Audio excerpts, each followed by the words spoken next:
کیا تدابیر اختیار کرنا چاہیے جس سے کہ ان فتنوں کو ہم روک سکیں اور اپنی برادری کو اور اپنی ملت کو، نوجوانوں کو، بچوں کو، عورتوں کو اس قسم کے فتنوں میں مبتلا ہونے سے ہم محفوظ رکھ سکیں؟ یہ ہے اس عنوان کا حاصل و خلاصہ۔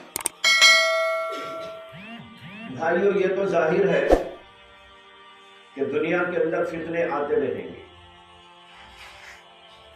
نبی اکرم صلی اللہ علیہ وسلم نے خود اس بات کی پیش گوئی اپنے دور میں دے دی، لوگوں کو متنبع کر دیا تھا، بتا دیا تھا کہ میرے بعد بہت سارے فتنے آتے، اور یہ بھی بتایا تھا کہ میرے بعد 30 آدمی جھوٹا نبوت کا دعویٰ لے کر کھڑیں گے۔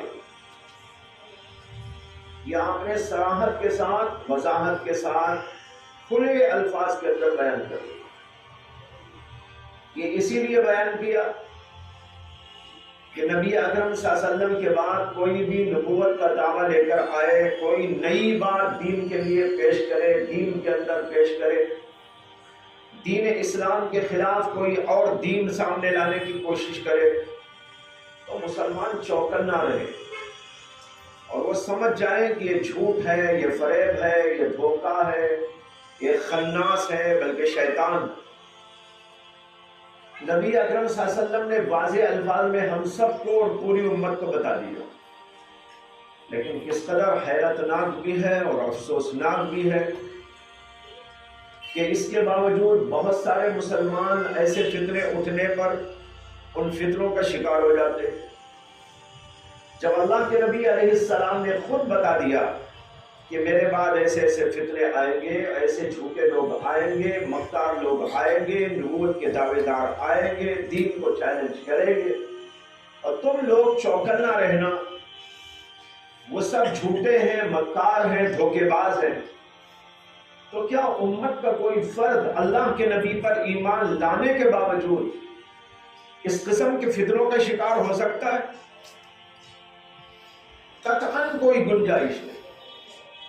لیکن افسوس کی بات یہ ہے کہ ہمارے امت کے بہت سے نوجوان، بلکہ بہت سے بوڑھے دین کا علم نہیں رکھتے، ان کو یہ حدیثیں ہی نہیں معلوم، اللہ کے نبی کا پیغام ہی نہیں معلوم، آپ نے کیا کیا فرمایا تھا آئندہ دور کے بارے میں اور فتنوں کے بارے میں، اللہ کے نبی نے کیا پیش گوئیاں کر دی تھی، لوگوں کو یہ معلوم ہی نہیں۔ جب معلوم نہیں رہتا تو یہی سب سے بڑی بیماری، معلوم نہ ہونا، دین کا علم نہ ہونا، جہالت اور ناواقفیت کا ہونا، یہی سب سے بڑا فتنہ ہے، اور آج امت کے اندر یہی فتنہ ہے، اور اس فتنے کے آ جانے کے بعد کوئی بھی فتنہ آ سکتا ہے۔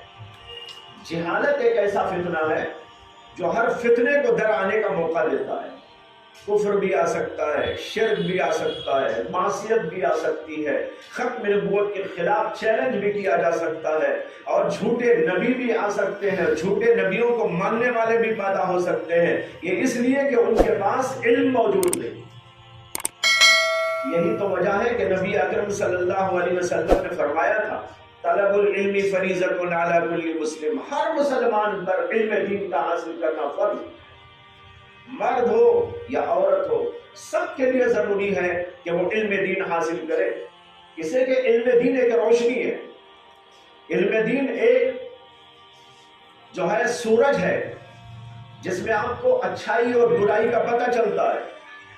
جب سورج نہیں ہوتا، رات کا اندھیرا چھایا ہوا ہوتا ہے، تو آپ جب چلتے ہیں تو آپ کو پتہ نہیں چلتا گڑھا کہاں آ رہا ہے، سیدھا راستہ کہاں آ رہا ہے، اور کہیں سانپ اور بچھو ہے، اور کہیں پر کوئی اور تکلیف دینے والی چیز ہے، یا راستہ بالکل صاف ہے، کچھ سمجھ میں نہیں آتا، اس لیے کہ اندھیرا چھایا ہوا ہے۔ اور جب اجالا ہوتا ہے تو اجالے میں آپ چلتے ہیں تو آپ کو پتہ چلتا رہتا ہے یہاں گڑھا ہے، بچ کے جانا ہے، یہاں پر کانٹے ہیں، یہاں یوں چلے جانا ہے، فلاں جگہ پر ایک خطرہ ہے، وہاں پر بچ کے یوں نکلنا ہے، اس لیے کہ علم جب آتا ہے اسی طریقے پر بھائیو جیسے سورج آتا ہے تو ہم کو سمجھ میں آتا ہے اچھائی اور برائی کیا ہے، اسی طریقے پر علم آتا ہے تو آدمی کو سمجھ میں آ جاتا ہے کہ حق کیا ہے اور باطل کیا ہے، اچھا کیا ہے اور برا کیا ہے۔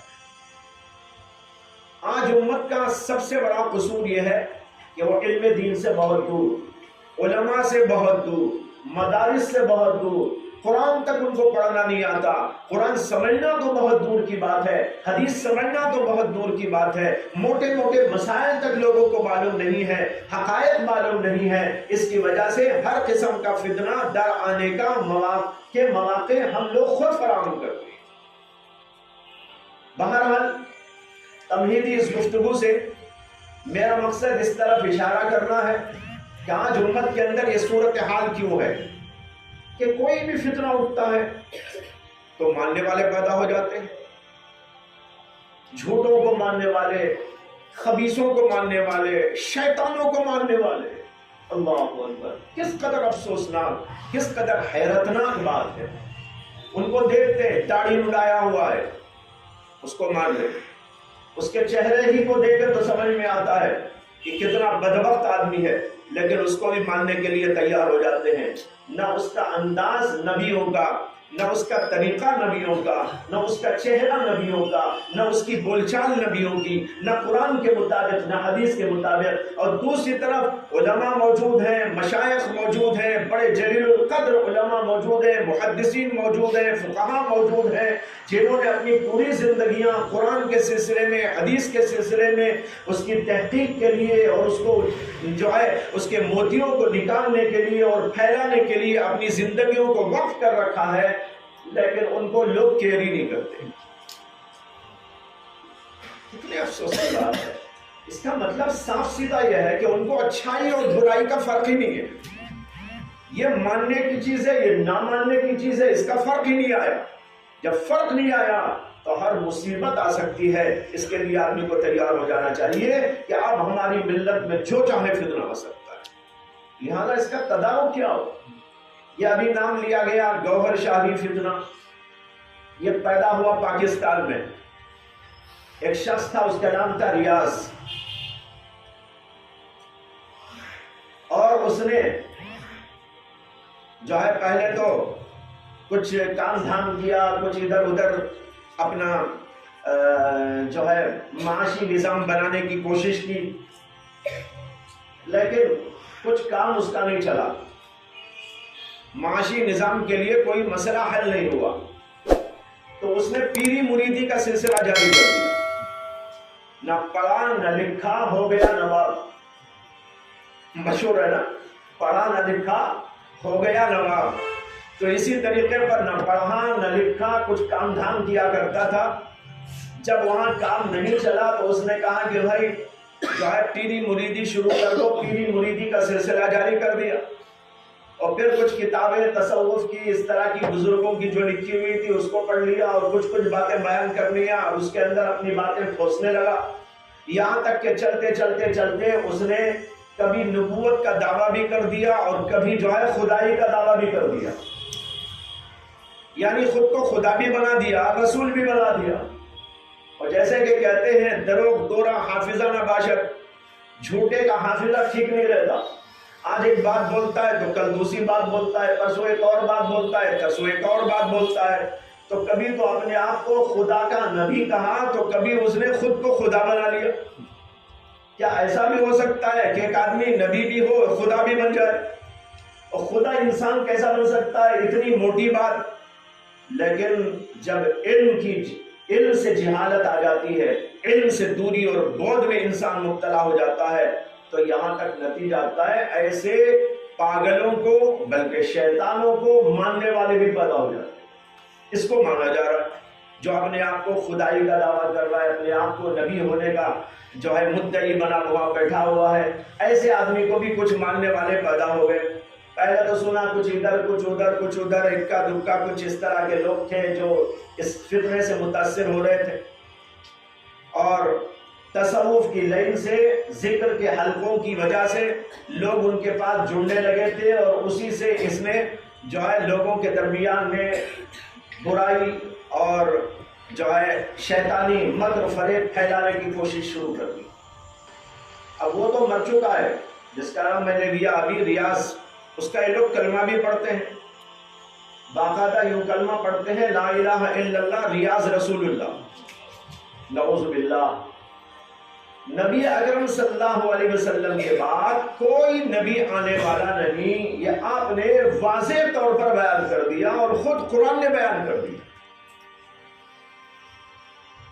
جب غلام احمد قادیانی ہوا اور اس نے اسی قسم کی باتیں کہی تھی تو اس وقت کتنا ہنگامہ چلا تھا اور علماء نے کتنی کتابیں لکھی تھی، لوگوں کے ایمانوں کو بچانے کے لیے کتنی فکر مندی کی گئی تھی، اور جگہ جگہ علماء نے اس سلسلے میں کتنی بیداری اور شعور پیدا کیا تھا۔ لیکن افسوس ہے جب بھی کوئی نیا فتنہ پیدا ہوتا ہے تو پھر اسی قسم کی باتیں ریپیٹ کی جاتی ہیں، وہی ہوتا ہے، پھر مان رہے ہیں، پھر غلط کاری کر رہے ہیں، پھر الٹا سیدھا ہو رہا ہے، پھر نبی اکرم صلی اللہ علیہ وسلم کی نبوت سے مقابلہ کیا جا رہا ہے اور لوگ ہمارے اندر سے اٹھ کر اس کے لیے ماننے تیار ہو جاتے ہیں۔ یہاں پر ایک بات سوچے، یہ جتنے فتنے پیدا ہوتے ہیں، ان فتنوں کے آنے پر ان فتنوں کو اور ان فتنوں کو ماننے والے وہ ہمارے اپنے لوگ ہوتے ہیں۔ ہندو نہیں ہوتا، کرسچن نہیں ہوتا، یہودی نہیں ہوتا، بدھسٹ نہیں ہوتا، اور کوئی نہیں ہوتا، کوئی ملحد اور کافر نہیں ہوتا۔ اس قسم کے فتنوں کو اور فتنوں کو ماننے والے امت محمدیہ کے اندر کے لوگ ہوتے ہیں، ہمارے اپنے میں سے نکلتے ہیں اور کافر بن جاتے ہیں، اپنوں میں سے نکلتے ہیں فتنے کا شکار ہو جاتے ہیں۔ ایک بزرگ گزرے ہیں، انہوں نے ان سے ایک آدمی نے سوال کیا اور وہ سوال کرنے والا شیعہ تھا۔ شیعہ کہنے لگا کہ جناب آپ سے ایک سوال ہے میرا، جب بھی کوئی فتنہ آتا ہے تو فتنوں کا شکار ہونے والے اہل سنت ہوتے ہیں، شیعہ آدمی کوئی جو ہے ان فتنوں کا شکار نہیں ہوتا، کسی اور جو ہے طبقے کا شکار نہیں ہوتا، یہ اہل سنت ہی کیوں شکار ہوتے ہیں ان کا؟ یہ اس نے سوال کیا تو ان بزرگ نے بڑا اچھا جواب دیا۔ انہوں نے کہا کہ شیطان کا کام ہے مومن کو کافر بنانا، کافر کو کافر بنانا اس کا کام نہیں ہے۔ اس لیے شیعہ کو کوئی اور طبقے میں لے جائے کافر بنانے، کیا فائدہ ہوگا، اس کا محنت بیکار جائے گی۔ اس لیے شیطان آپ کے پیچھے نہیں پڑتا، وہ ہمارے پیچھے پڑتا ہے، اہل سنت کے پیچھے پڑتا ہے، اس لیے کہ پکے مومن ہیں، سچے مومن ہیں، اب ان کو کافر بناؤ۔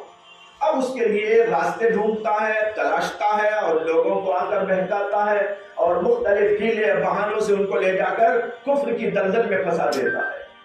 تو بھائیو یہ عرض کر رہا تھا، یہ اپنے لوگ ہوتے ہیں عام طور پر، اس پر بہت توجہ کی ضرورت ہے کہ ہمارے اپنے لوگ، ہمارے بھائی لوگ، ہماری بہنیں، ہمارے بچے، ہمارے خاندان کے لوگ وہ چلے جائیں اور کافر بنتے چلے جائیں، کوئی قادیانی بن جائے، کوئی گوہر شاہی بن جائے اور کوئی وہ شکیل بن حنیف کا مرید بن جائے۔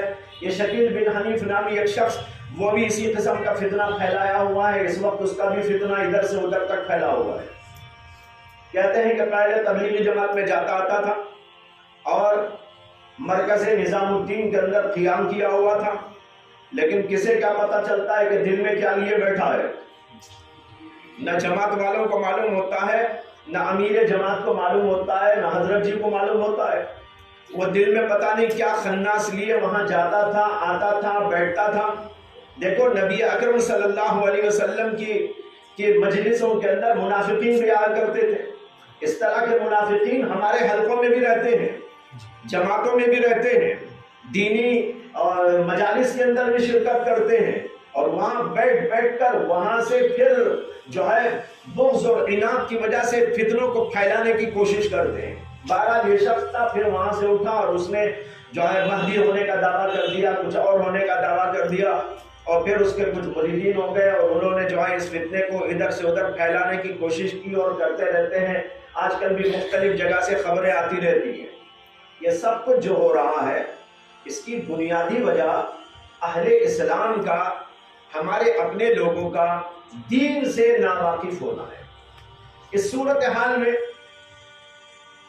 چونکہ وقت مختصر ہے اور مختصر مجلس بھی ہے، اس کے اندر بہت سارے بچے بھی ہیں، ان کے کام کی بات تو یہاں کچھ نہیں ہے، اس لیے ان بچوں کو تو پڑھنے میں لگا دیا جاتا تو اچھا تھا. اس لیے کہ بیچارے کیا سمجھیں گے، ان کا تو اس وقت کوئی موضوع نہیں ہے.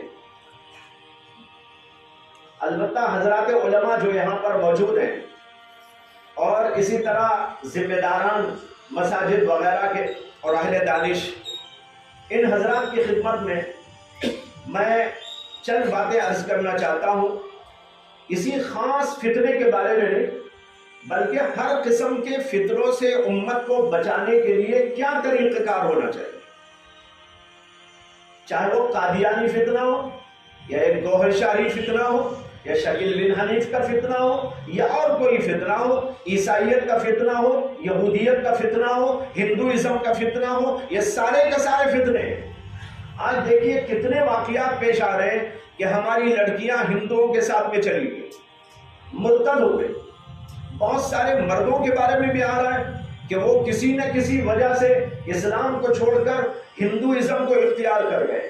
واقعات سامنے آ رہے ہیں، بلکہ بعض مولاناؤں کے واقعات سامنے آ رہے ہیں. اللہ حفاظت فرمائے.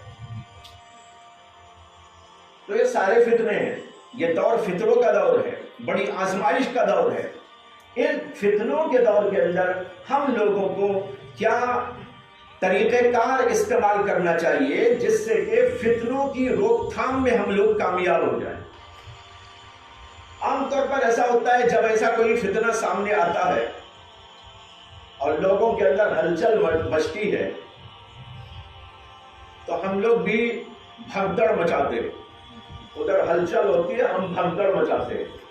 لیکن یہ کوئی کلی اور ہمیشگی کا سامان نہیں، وقتی طور پر کچھ ہوتا ہے. لیکن ہم کو سوچنا یہ ہے کہ ہمارے لوگ ایسے فتنوں کا شکار ہی نہ ہو سکے، ایسی ہم باؤنڈری ڈال کے رکھیں. ایسی باؤنڈریاں کیا ہو سکتی ہیں؟ مختلف تدبیریں ہو سکتی ہیں. علماء اس سلسلے میں اور بھی مختلف باتیں اپنے اپنے ذہن اور اپنے اپنے تجربے اور اپنے اپنے علم کے مطابق بیان کر سکتے ہیں. لیکن اس وقت اس مجلس کے لیے میرے ذہن میں 2-4 باتیں ہیں، اس کو میں عرض کرنا ضروری سمجھتا ہوں. سب سے پہلی بات تو یہ ہے، جیسے کہ میں نے اشارہ دیا کہ لا علمی و جہالت یہ سب سے بڑا ذریعہ ہے فتنوں میں مبتلا ہونے کا. اس سے کہ جب آدمی کو حق اور باطل کی پہچان نہیں ہوتی، اچھے اور برے کا فرق اسے نہیں معلوم ہوتا، تو وہ جس چاہے فتنے کو اختیار کر سکتا ہے. آج امت کے اندر بے شمار لوگ ایسے ہیں جو جہالت کا شکار ہیں، ناواقفیت کا شکار ہیں، انہیں دین اسلام کے بارے میں کچھ بھی نہیں معلوم. ایسی صورتحال کے اندر ہمارا سب سے بڑا فرض یہ بنتا ہے کہ ہم اپنی امت مسلمہ کو علم کی روشنی دینے کے لیے مختلف ذرائع اور اسباب اختیار کریں. اس کے لیے سب سے بہترین ذریعہ اور لاجواب ذریعہ، بے بدل ذریعہ ہمارے پاس خطبات جمعہ کا ہے. یہ ایسا ایک بہترین ذریعہ ہے اور انٹرنیشنل ذریعہ ہے. پوری دنیا کے اندر جس وقت جمعہ کی نماز کا وقت آتا ہے، پوری دنیا کے مسلمان اس وقت میں جمع رہتے ہیں، جو بھی ان کا وقت ہوتا ہے. اور ایک بہت بڑی تعداد ہمارے مسلمانوں کی جمعہ کے خطبات کے اندر آتی ہے. ایسی صورت کے اندر حضرات علماء کو چاہیے کہ وہ ایک اپنا نظام العمل بنائے خطبات کے سلسلے میں. ایسا نظام العمل کہ اس سے لوگوں کی جہالت دور ہو. ایسا نہیں کہ بھئی وقتی طور سے کوئی 2 باتیں 3 باتیں سوچ لی، سمجھ لی یا کچھ پڑھ لیا، موقع ہے یا موقع نہیں ہے، اس وقت کی یہ بات ہے یا نہیں ہے، ان ساری چیزوں سے اندھے ہو کر 2-4 باتیں خطبے کے اندر آ کر بیان کر کے وقت ٹلا کر چلے جائیں اور سمجھے کہ بھئی ہماری ذمہ داری پوری ہو گئی. اگر ایسا ہم کر رہے ہیں اور عام طور پر ایسا ہو بھی رہا ہے بہت ساری جگہ پر، تو سمجھیے کہ ہم ناکام ہیں اپنے خطبات جمعہ میں. ہمارے ذہن کے اندر ایک پلان ہونا چاہیے. پلان میں یہ ہو کہ کن کن امور کے اوپر لوگوں کو توجہ دلائی جائے اور آسان پیرائے میں دلیلوں کے ساتھ اپیل کرنے والی باتوں کے ساتھ لوگوں کے سامنے خطبہ دے. ایسے انداز سے خطبہ ہو کہ لوگ اچھی طرح سمجھ جائیں اور بار بار ایک چیز کو ریپیٹ کر کے لوگوں کو بیزار نہ کرے. بہت سارے لوگ یہ کہتے ہیں کہ بھائی کئی بس وہی بات آ رہی ہے، وہی بات آ رہی ہے، وہی بات آ رہی ہے، کہیں آ رہی ہے وہی بات، اس کے علاوہ کچھ آتی ہی نہیں. ایسا نہ ہو، بلکہ ہمارے پاس ایک مستقل نظام ہو جس کے اندر شریعت کے تمام ابواب پر ہماری بحث ہونی چاہیے. سب سے پہلے تو عقیدے کو لیجیے، عقیدے کی تفہیم کیجیے. اللہ کے بارے میں عقیدہ، رسول کے بارے میں عقیدہ، اس میں ہمارے رسول کے بارے میں عقیدہ، اس میں ختم نبوت کا عقیدہ، یہ ساری بحثیں. پھر صحابہ کیا ہیں اور اولیاء کسے کہتے ہیں، وہ کیا ہوتے ہیں اور ان پر کیا ہم کو ایمان رکھنا ہے، کتنا ایمان رکھنا ہے، ان کے بارے میں کیا عقیدہ رکھنا ہے، فرشتوں کے بارے میں، آخرت کے بارے میں، دین کے بارے میں، دین کی تعلیم کے بارے میں، قرآن کے بارے میں، حدیث کے بارے میں. یہ ساری باتیں کھول کر ایک عنوان ہر جمعہ کے لیے منتخب کیا جائے اور اس جمعہ کے اندر اسی پر سیر حاصل بحث کی جائے دلیلوں کے ساتھ، اور اس انداز پر کہ لوگوں کے ذہن کے اندر پوری طرح اتر جائے. اگر خطبات جمعہ کو اس طرح مؤثر سے مؤثر بنانے کی کوشش ہو جائے، میں سمجھتا ہوں کہ بہت بڑا مسئلہ ہمارا حل ہو جائے گا. بہت بڑا مسئلہ حل ہو جائے گا، اس لیے کہ لوگوں کو سمجھ میں آ جائے گا، لوگوں کے ذہنوں کے اندر ختم نبوت کا عقیدہ کیا ہے، اس کو لانا چاہیے، اس انداز پر لانا چاہیے کہ واضح طور پر سمجھ جائے، اور اس کی جتنی شقیں ہو سکتی ہے ان تمام شقوں کو بھی زیر بحث لایا جائے اور کمال کے ساتھ بحث مباحثہ لوگوں کے سامنے رکھا جائے. بہت سارے لوگ یہ سمجھتے ہیں کہ ہم دلیلیں بیان کریں تو کون سمجھے گا. آپ یہ نہ سمجھے، جب جھوٹوں کی مکاریاں سمجھ رہے، جب جاہلوں کی جہالت کو سمجھ رہے، جب شیطانوں کی مکاریوں اور چال بازیوں کو سمجھ رہے اور بہک رہے، تو بھائی قرآن کیوں نہیں سمجھیں گے، حدیث کیوں نہیں سمجھیں گے، دلیل کیوں نہیں سمجھیں گے. ہاں دقیق دلائل کی ضرورت نہیں ہے، ان کی عقل کے مطابق، لوگوں کے ذہن کے مطابق جتنی ضرورت کی باتیں اس کو پیش کرنے کی کوشش کرنا چاہیے. جب اتنی بات ہم پیش کریں گے جو لوگوں کے ذہن اور ان کی عقل کے مطابق ہے تو ظاہر باتیں ضرور سمجھیں گے، کیوں نہیں سمجھیں گے. اور آج جدید تعلیم یافتہ طبقہ چاہتا ہے کہ ہم دلیلوں سے گفتگو کریں، دلیلوں کے ساتھ ان کے سامنے کچھ بات کی جائے. جسے کہ وہ پڑھ رہے ہیں، مختلف علوم پڑھ رہے ہیں اور ادھر ادھر کی چیزوں کو پڑھ رہے ہیں، پڑھنے کے بعد ان کا ذہن کچھ میچور ہو جاتا ہے تو اس کے بعد ان کی ذہنیت یہ ہوتی ہے کہ ہمارے سامنے صرف سرسری گفتگو نہ کی جائے، ہمارے سامنے سرسری گفتگو کے بجائے دلیلوں سے گفتگو کی جائے. تو لہٰذا وہ طبقہ سمجھے گا اور ہمارے قریب بھی آئے گا. اس لیے یہ نہ سمجھے کہ بس ہم سرسری کچھ بیان کریں اور کچھ ادھر ادھر کے واقعات بیان کر کے قصے کو ختم کر دیں.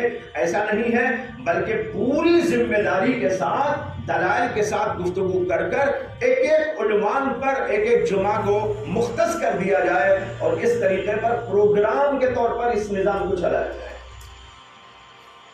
یہاں پر جو علماء موجود ہیں اور بھی علماء ہوں گے اور اطراف و جوانب کے جو شہر یا علاقے ہیں، یہاں کے سارے علماء کی ایک میٹنگ ہو. میری رائے ہے ادھر اطراف و جوانب کے جتنے علماء ہیں، قرب و جوار کے قریے ہو، دیہات ہو یا قصبات ہو اور شہر ہو، تو کسی بڑی جگہ پر میٹنگ کی جائے اور اس سلسلے میں کسی کی ذمہ داری دے کر ان کے ذریعے سے ایسا پروگرام نظام بنایا جائے، جمعہ کے خطبات کا نظام. اس کے مطابق ایک ایک جمعہ لوگوں کے سامنے پوری شریعت ان کے سامنے آ جائے، عقائد بھی آ جائے، عبادات بھی آ جائے اور جو ہے معاملات بھی آ جائیں، معاشرت بھی آ جائے، اخلاق کا پہلو بھی آ جائے، سیاست کا پہلو بھی آ جائے. شریعت کے تمام ابواب کو کھول کر لوگوں کی عقلوں کے مطابق پیش کرنے کی کوشش کی جائے. یہ ہمارا بہت بڑا کارنامہ ہوگا. اس کے لیے آپ لوگ ایک میٹنگ کریں اور کچھ نظام بنائیں. ایک بات تو یہ تھی دوسری بات یہ عرض کر دی ہے کہ مکاتب کے نظام کو نہایت مضبوط بنایا جائے. چھوٹے بچوں کا مکتب بھی ہو، بڑے بچوں کا مکتب بھی ہو، لڑکیوں اور عورتوں کا مکتب بھی ہو. 4 مکاتب چلنے چاہیے ہر علاقے کے اندر.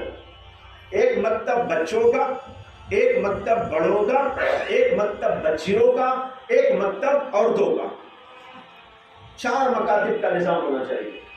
اور اس کے اندر جو تعلیم ہو وہ صرف سرسری تعلیم نہ ہو جیسے کہ آج بہت ساری جگہ سرسری تعلیم ہے، بلکہ ایسی تعلیم ہو جس سے کہ وہاں پڑھنے کے بعد پڑھنے والے کو کچھ شعور دینی اتنا مل جائے کہ وہ اچھے اور برے کا فرق سمجھ جائے.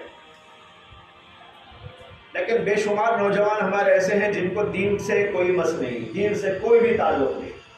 اب ان کے اندر دین آنا ہے، ان کے اندر علم آنا ہے، حق و باطل کی پہچان ہونا ہے، تو ایسا نظام بنانا پڑے گا جس نظام کے تحت وہ بیٹھے اور پڑھے.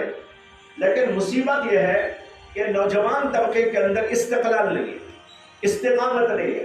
2 دن آئیں گے 4 دن حذف، 4 دن آئیں گے تو 8 دن کی چھٹی، اور پھر 2-4 مہینے آئیں گے تو پھر اس کے بعد قیامت تک کی چھٹی. 2-4 مہینے آئیں گے تو اس کے بعد قیامت تک کی چھٹی لے لیتے ہیں. اگر ایسا رہا تو بھائی بچ نہیں سکیں گے. کوئی بھی آئے گا اور فتنے کا شکار کر کے آپ کو لے جائے گا. یہاں کے نوجوانوں کو جوڑیے، یہاں کے بڑوں کو بھی جوڑیے، یہاں کی عورتوں کے اندر بھی کام کیجیے اور ان کو بتائیے کہ آپ کے اندر دین کا علم لانے کے لیے یہ نظام بنایا جا رہا ہے، اس میں آپ لوگوں کو شریک ہونا ہے اور یہ سب کچھ پڑھنا ہے. اور اس کے لیے ایک باقاعدہ نصاب ہونا چاہیے، جس نصاب کے تحت میں نوجوان لوگ قرآن کو بھی سمجھ سکے، حدیث کو سمجھ سکے، اس کے بنیادی عقیدوں کو سمجھ سکے، اس کی کچھ باریکیوں کو سمجھ سکے، اور فتنوں کے بارے میں ان کا شعور بیدار ہو جائے. وہ اچھی طرح سمجھ جائے یہ ہے تو یہ حق ہے، یہ ہے تو یہ باطل ہے. لکیر ان کے سامنے ایسی ہو، ادھر دیکھتے ہی وہ سمجھ جائے یہ حق، ادھر دیکھتے ہی وہ سمجھ جائیں کہ یہ باطل ہے. اس طرح ان کے سامنے دل کو، دماغ کو جھنجھوڑ کر علم ان کے دل کے اندر پیدا کرنے کی کوشش کی جائے تو میں سمجھتا ہوں یہ بھی ایک بہت بڑا ذریعہ ہے. دونوں میں ایک فرق بتا دیتا ہوں، خطبات کا اور مکاتب کے نظام کا فرق. خطبات کے اندر آپ بیان کرتے ہیں لیکن ان کا امتحان نہیں ہوتا. لیکن مکتب کے اندر جو بچے داخلہ لے کر پڑھیں گے یا بڑے لے کر پڑھیں گے یا عورتیں داخلہ لے کر اس کے اندر پڑھیں گی تو وہاں ان کا امتحان بھی ہوگا. اس سے یہ پتہ چلے گا کہ انہوں نے کتنا علم حاصل کر لیا، ان کے اندر کتنا شعور پیدا ہو گیا، کتنی بیداری ان کے اندر آ گئی. ابھی کچھ لوگ تحفظ ختم نبوت والے میرے پاس آئے تھے گزشتہ ہفتے میں. ابھی جو ہے ایک اجلاس بھی ہے بنگلور میں اس سلسلے میں، مجھے بھی اس میں جانا ہے. تو ان لوگوں نے یہ واقعہ سنایا کہ بنگلور ہی کے اندر ایک لڑکی اس دور شاہی فتنے سے متاثر ہے. لڑکی ہے، شادی شدہ ہے. وہ رات میں عبادت کرتی تھی، تہجد گزار معلوم ہوتی تھی، اور اسی میں کچھ فون کے ذریعے پڑھتی بھی رہتی تھی. یہ انٹرنیٹ آیا ہے نا، یہ شیطان کا سب سے بڑا حربہ ہے.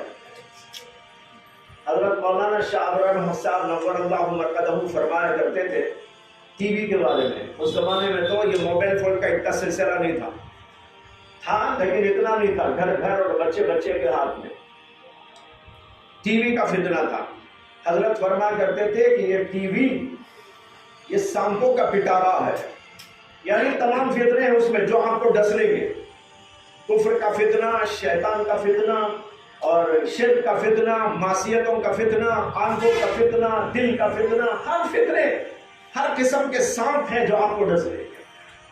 اب اس سے بڑا یہ آ گیا فتنہ، وہ دیکھنے میں بڑا ہے اور یہ دیکھنے میں چھوٹا ہے، لیکن اثر کے لحاظ سے دیکھنے میں جتنا وہ بڑا ہے اس کے لحاظ سے 100 گنا زیادہ اس کے اندر اثر پذیر ہے. لوگ بہکتے جا رہے ہیں، جیب میں رکھا ہوا ہے، ہاتھ میں رکھا ہوا ہے، چلتے چلتے پھرتے پھرتے جو ہے اس فتنے کا شکار ہوتے جا رہے ہیں۔ تو بتائے رہا ہوں کہ وہ لڑکی اس کو دیکھتی رہتی تھی، بعد میں پتہ چلا کہ جو ہے وہ گوہر شاہی فتنے کے جو ہے اس سے متاثر ہو چکی ہے۔ اسے کچھ علماء نے جا کر اس سے بات چیت کرنی چاہی، تو اس نے کہا بات چیت کچھ نہیں ہے، آگ میں کود جاؤ۔ اس نے کہا بات چیت میں نہیں کروں گی، میں بھی آگ میں کودتی ہوں، تم بھی آگ میں کود جاؤ۔ یعنی اتنی پختہ ہو چکی ہے کہ وہ اس کے بارے میں بات بھی کرنا نہیں چاہتی۔ یہ حال ہو گیا۔ ابھی انہوں نے بتایا کچھ طلاق یا خلا کا کوئی مسئلہ چل رہا ہے، اس کا واللہ عالم۔ تو میں یہ بتا رہا ہوں ایسے ایسے یہ فتنے ہیں، ان فتنوں کا تدارک کرنے کے لیے ہمیں دو کام جو عرض کر دیا، ایک تو خطبات جمعہ کو مؤثر بنانا ہے، فعال بنانا ہے۔ مجھے بات یاد آئی کہ حضرت عثمان غنی رضی اللہ عنہ نے فرمایا تھا کہ میں قوال نہیں چاہتا، فعال چاہتا ہوں۔ انہوں نے کہا کہ میں قوال نہیں چاہتا، میں فعال چاہتا ہوں، یعنی صرف باتیں نہ ہو بلکہ دلوں میں گھسا دینے والی تحریک ہو، لوگوں کو بیدار کرنے والا ایسا عمل ہو ہمارا جس کے ذریعے سے لوگ واقعی حقیقتوں کو سمجھ جائے، معارف کو سمجھ جائے، قرآن و حدیث کے اسرار کو سمجھ جائے۔ ایسی ہماری طاقت اور قوت اور فعالیت ہونی چاہیے۔ تو بہرحال ایک وہ ہے، اور ایک یہ ہے مکاتب کا نظام جس کے اندر باقاعدہ نصاب کے طور پر کچھ چیزوں کو پڑھایا جائے، اور اس کے لیے ابھی سے یہ فکر کی جائے علماء کے درمیان میں کہ ایک ایسا نصاب تیار ہو جائے جس نصاب کو مکاتب کے اندر آنے والے ان طلباء کو پڑھایا جائے جو چھوٹے بچوں کے لیے تو ماشاءاللہ نصاب ہے آج کل، لیکن یہ بڑے کالج میں پڑھنے والے یا کام دھام کرنے والے اور مختلف جو ہے شعبوں سے تعلق رکھنے والے ایسے نوجوان لوگ جن کے پاس علم نہیں ہے، دنیا تو وہ جانتے ہیں، کمائی کے طریقے تو وہ جانتے ہیں، کوئی ڈاکٹر بھی ہے، کوئی انجینئر بھی ہے، کوئی بیرسٹر بھی ہے، بہت کچھ ہے، لیکن دین کے علم سے بالکل ناواقف، تو ان کے لیے ایک ایسا نظام ہمارے پاس میں ہونا چاہیے جس میں قرآن بھی ہو، حدیث بھی ہو، عقائد بھی ہو، مسائل بھی ہو، اور ان ساری چیزوں کو اس انداز سے پیش کیا جائے کہ جو ان کی عقلوں کے نزدیک قابل قبول ہو جائے۔ ایسے انداز کا ایک نصاب تیار کر کے ان کو پڑھانے کی ضرورت ہے۔ اگرچہ یہ کام لمبا ہے، لیکن بھائیوں آج ہم اس بات پر غور کریں گے، ہو سکتا ہے کہ 5 سال کے بعد تو یہ نظام بن جائے گا، لیکن آج بھی نہیں سوچیں گے تو بعد بھی نہیں بنے گا۔ بہت سارے لوگ جب ایسی باتیں آتی ہیں تو کہتے ہیں کہ بھائی یہ تو بڑا لمبا کام ہے۔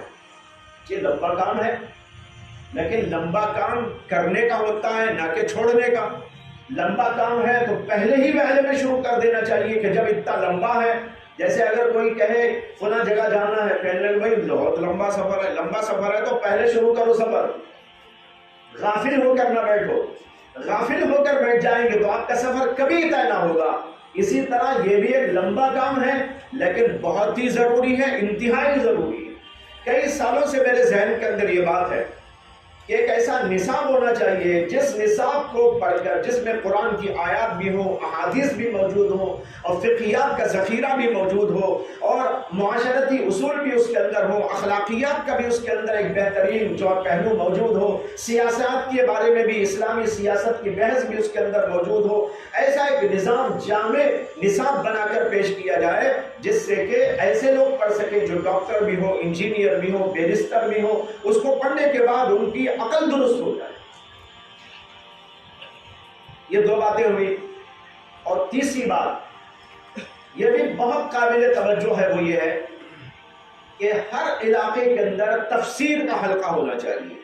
ایک تفسیر کا حلقہ اور ایک حدیث پاک کا حلقہ، چاہے وہ ایک ہفتہ یہ کر لے، ایک ہفتہ وہ کر لے، یا دونوں چلے، کوئی اس کو بیان کرے کوئی اس کو بیان کرے۔ بہرحال قرآن و حدیث سے جب تک امت کا لگاؤ نہیں ہوتا اس وقت تک امت کے اندر سدھار نہیں آ سکتا۔ حضرت مولانا شیخ الہند محمود حسن دیوبندی رحمۃ اللہ علیہ جب مالٹا کی جیل سے واپس تشریف لائے، دارالعلوم دیوبند کے اندر اجلاس تھا، حضرت مولانا مفتی محمد شفیع صاحب رحمۃ اللہ علیہ نے واقعہ بیان کیا ہے.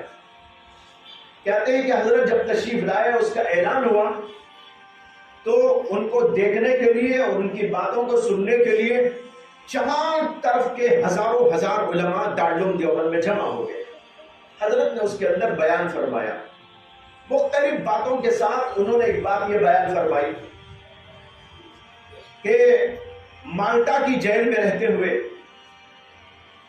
میں امت مسلمہ کے احوال پر غور کرتا رہا.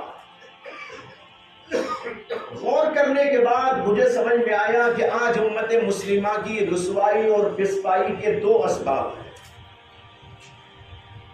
انہوں نے کہا ایک سبب ہے قرآن سے دوری اور دوسرا سبب ہے ان کے اندر نا اتفاقی. ایک سبب قرآن سے دوری ہے جس کی وجہ سے سارے حالات اور مسائل، اس لیے قرآن سے امت کو جوڑنا انتہائی ضروری ہے. حضرت نے فرمایا کہ میں نے وہاں پر رہتے ہوئے یہ تہیہ کر لیا تھا کہ اب میری بقیہ زندگی قرآن کی اشاعت میں لگا دوں گا. کہتے ہیں اسی لیے میں نے قرآن کریم کا ترجمہ بھی شروع کر دیا. چنانچہ جو حضرت شیخ الہند کا ترجمہ ہے ملتا ہے وہ ترجمہ مالٹا کی جیل میں لکھنا شروع کیا تھا. اس کو مکمل نہ کر سکے تھے. بعد میں اس کو حضرت مولانا شبیر احمد عثمانی رحمۃ اللہ علیہ نے اس کی تکمیل بھی کی اور اس پر حواشی بھی لکھے، یعنی مختصر تفسیر اس کی لکھی. تو حضرت نے کہا کہ میں نے اسی لیے ترجمہ قرآن شروع کر دیا اور میری اب بقیہ زندگی کو قرآن کی اشاعت میں لگانا چاہتا ہوں تاکہ امت قرآن سے زیادہ جڑ جائے. جتنا زیادہ قرآن سے جڑے گی ان کے لیے اتنی ہی زیادہ ہدایت کا فیصلہ ہوگا، اور جس قدر وہ قرآن سے زیادہ جڑے گی ضلالت تو گمراہی کے بادل چھٹتے چلے جائیں گے. یہ بات انتہائی قیمتی ہے اور وہاں پر ہزاروں علماء کے درمیان میں انہوں نے یہ بات فرمائی تھی. اس کو مفتی شفیع صاحب جو ان کے شاگرد ہیں انہوں نے اس کو لکھا ہے، وہ خود اس واقعے میں موجود تھے. کہتے ہیں کہ سارے علماء اس کو سننے کے بعد اس کی انہوں نے تائید. اور دوسری بات انہوں نے بیان کی نا اتفاقی، آپسی اختلافات. چھوٹی چھوٹی باتوں پر ہمارے درمیان اختلاف ہے. مدارس میں اختلاف ہو جاتا ہے، جماعتوں میں اختلاف ہو جاتا ہے، اور آپسی ذاتی اختلافات بھی ہو جاتے ہیں، اور مسالک کے اختلافات بھی ہو جاتے ہیں. مسالک کے اختلافات اپنی جگہ پر اختلاف ہمیشہ رہے گا. ایسا نہیں ہو سکتا کہ کوئی دیوبندی جا کر بریلوی بن جائے اور کوئی بریلوی جا کر دیوبندی بن جائے، الا ماشاء اللہ. وہ اپنی جگہ، ہم اپنی جگہ. لیکن اس کے باوجود دین پر آنے والے احوال اور دین پر آنے والے حوادث اور پریشانیوں میں ایک دوسرے سے اتحاد کر کے اس کا مقابلہ کیا جا سکتا ہے. تو اس کو حضرت نے فرمایا کہ نا اتفاقی، اور اس نا اتفاقی میں جو آپسی اختلافات ہو جاتے ہیں، مسلکی میں ذاتی اختلافات یا کسی جو ہے طریقہ کار کا اختلاف یا اسی طریقے پر جو ہے کچھ سوچ بچار کا اختلاف، یہ اختلاف تو کوئی چیز ہی نہیں ہے جس کی وجہ سے آدمی ایک دوسرے کے خلاف ہو جائے اور ایک دوسرے کو مارنے مرنے پر تل جائے. یہ بات انتہائی ناگوار بات ہے، لیکن کتنے افسوس کی بات ہے کہ آج ہمارے درمیان میں اس قسم کی باتیں ہیں. ہم آپس میں ایک دوسرے سے ملیں، ایک دوسرے کو جوڑیں، ایک دوسرے کو دل سے لگائیں، ایک دوسرے کی عزت کریں، ایک دوسرے کی تعظیم کریں. مومن بندہ وہ بھی ہے، مومن بندہ ہم بھی ہیں. تو مومن مومن سے اس طرح نہیں کر سکتا کہ اس کو جو ہے مارنے لگے، توڑنے لگے، پھوڑنے لگے، اس کو ذلیل کرنے لگے، رسوا کرنے لگے. نہیں، مومن مومن کے ساتھ میں دوسرا سلوک کرتا ہے. تو لہذا یہ ایک بات ہے جو حضرت نے فرمائی، ایک قرآن سے دوری اور دوسرے نا اتفاقی. کہا کہ ان دونوں کو ختم کرنا یہ انتہائی ضروری ہے. تو میں عرض کر رہا تھا قرآن کے حلقے اور اسی میں حدیث کے حلقے. قرآن اور حدیث کے حلقے علماء جگہ جگہ پھیلا دیں. آپ کے شہر کے اندر کوئی تفسیر ہوتی ہے؟ یہاں نہیں ہوتی. آپ لوگ یہاں شروع کر دیجئے. آپ نے پہل کیا کہ اس سلسلے میں ہم کام کریں گے، تو یہ کام آپ سب کو شروع کر دینا چاہیے. یہاں کے کوئی اچھے عالم جن سے لوگ زیادہ متاثر ہوتے ہیں اور بیان کا سلیقہ ان کے اندر ہے، حالات زمانے کو وہ اچھی طرح پرکھتے ہیں، جانچتے ہیں اور اس کا تجزیہ کر سکتے ہیں۔ ایسے کوئی عالم قرآن پاک کی تفسیر بیان کرنا شروع کر دے، ہفتے میں ایک بار صحیح، لوگ جڑیں گے اور پھر ان کو موقع دیں کہ اخیر کے اندر وہ سوال کرنا چاہیں تو آپ سے سوال کریں اور اس کا ان کو جواب دیا جائے، معقول جواب دیا جائے، کسی بھی قسم کا سوال ہو پیش کیا جائے اور اس کا جواب ان کو دیا جائے۔ تو اس طریقے پر اگر حلقے قائم ہوں گے تو امت قرآن کے قریب آئے گی اور ان کو قرآن کریم کی ہدایت براہ راست ملتی رہے گی، تو بہت ساری ضلالت کی باتیں خود بخود ختم ہوتی چلی جائیں۔ یہ تیسری بات تھی۔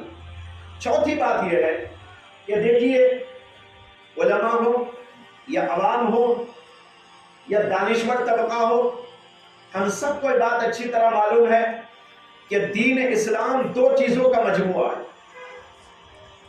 ظاہری احکام کا بھی، باطنی احکام کا بھی۔ ظاہری احکام کو فقہ ظاہری کہتے ہیں اور باطنی احکام کو فقہ باطنی کہتے ہیں، اور یہ بات بھی اپنی جگہ مسلمات میں سے ہے کہ صرف ظاہری احکام پر عمل کر لینے والا مکمل دین والا نہیں ہے، بلکہ باطنی احکام کو بھی لے کر چلنا ان کے لیے اتنا ہی ضروری ہے جس قدر کے ظاہری احکام کو لے کر چلنا۔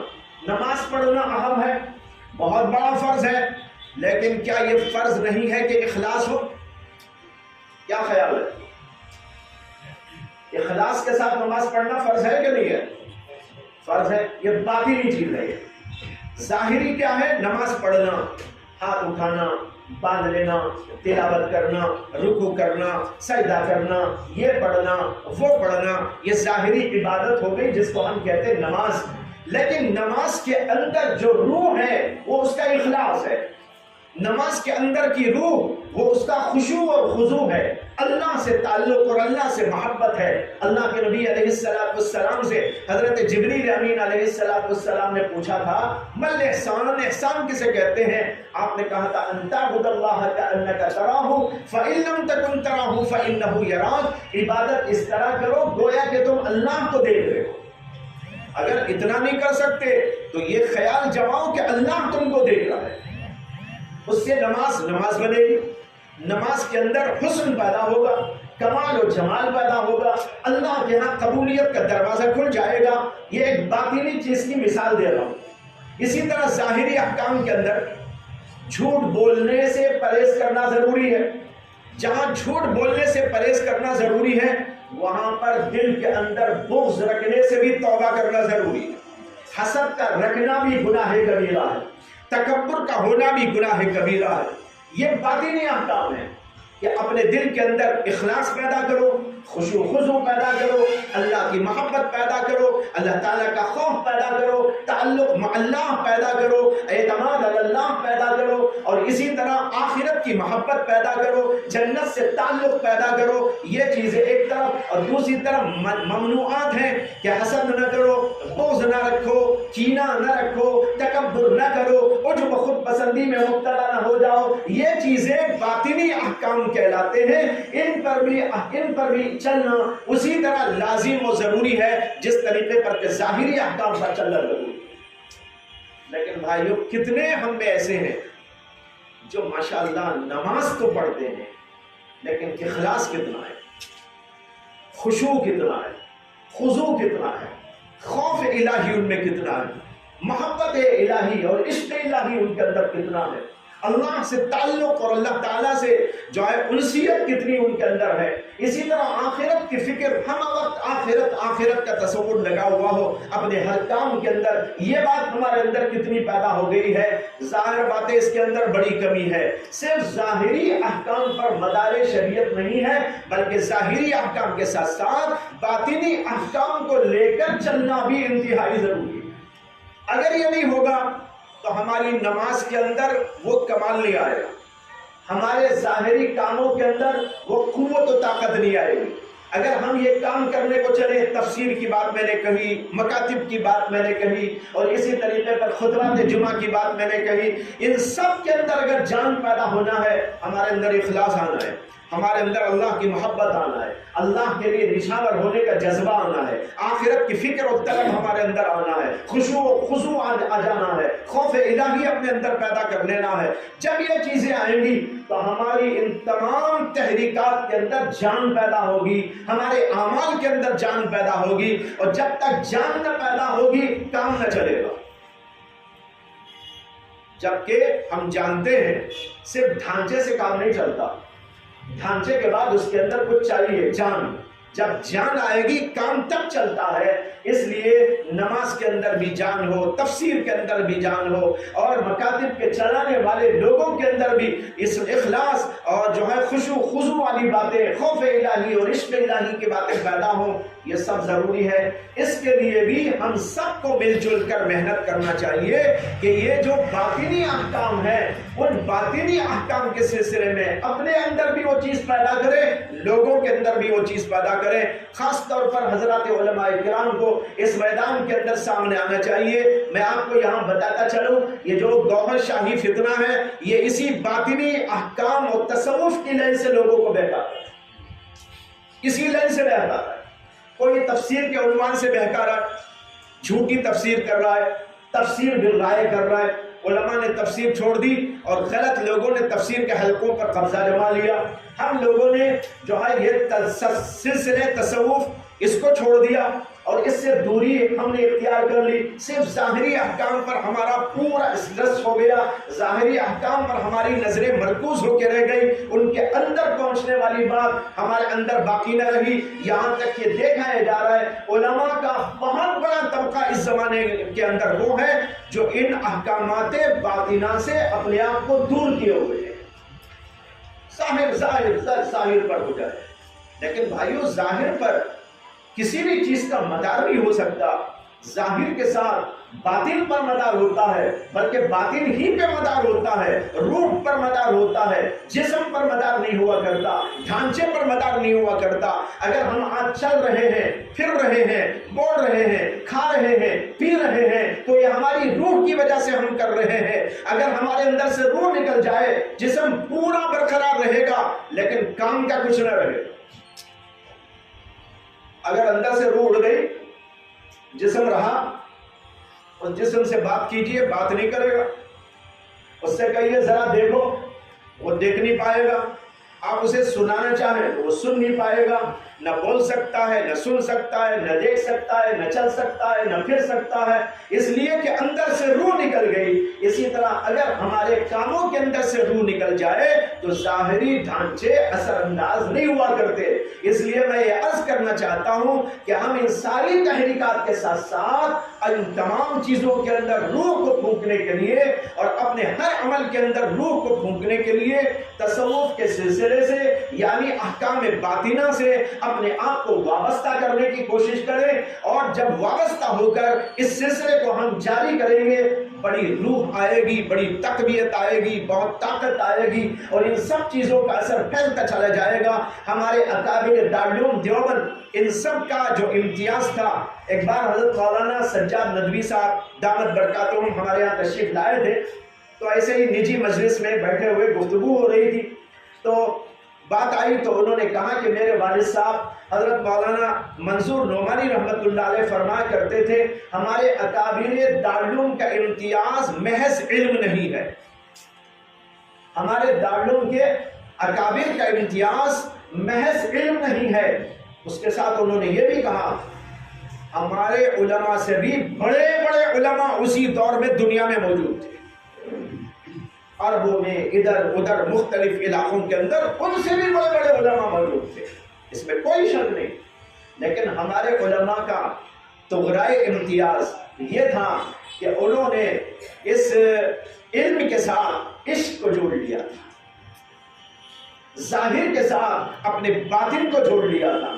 ظاہر و باطن کا جڑ جانا اور علم کا عشق سے ساتھ میں جڑ جانا یہ ان کا کمال تھا، جس کی وجہ سے اللہ نے ان کے علم کو اور ان کے فیوز کو اور ان کے برکات کو پورے عالم کے اندر پھیلا دیا۔ لہذا اگر ہمارے اندر بھی یہ طاقت اور قوت آنا ہے تو ہم کو بھی چاہیے کہ اس سلسلے میں ہم لگیں، اس لیے کہ بہت سے فتنے اس راہ سے آ رہے ہیں، اگر ہم کو اس راہ کا پتہ نہ ہو تو ہم اس کا مقابلہ کیسے کریں گے؟ لہذا اور یہ ہمارے اکابر ہی کی راہ ہے، ہمارے اکابر ہی نے بتایا ہے، اور پھر وہ سلسلہ اوپر سے آیا ہے یہاں تک کہ محمد صلی اللہ علیہ وسلم تک جا کے جڑتا ہے، تو لہذا علم کا سلسلہ بھی اللہ کے نبی سے آیا اور یہ عشق کا سلسلہ بھی اللہ کے نبی سے آیا، دونوں کو جوڑ کر چلنا تاکہ ہمارے سامنے ایک ظاہر اور ایک باطن دونوں رہے اور ان کے ساتھ میں ہم ساری دنیا میں کام کر سکے، یہ انتہائی ضروری ہے۔ یہ 4 باتیں اس وقت آپ کے سامنے میں نے عرض کی ہیں، ان کے اوپر آپ حضرات توجہ دیں، اور اس میں آپ حضرات کی کوئی رائے ہے اور کچھ اس سلسلے میں تبادل خیال چاہتے ہیں تو اس کے لیے بھی انشاءاللہ جو ہے بات چیت ہو سکتی ہے۔ اللہ تعالیٰ سے دعا ہے کہ اللہ تعالیٰ امت مسلمہ کو ہر فتنے سے محفوظ و سالم فرمائے۔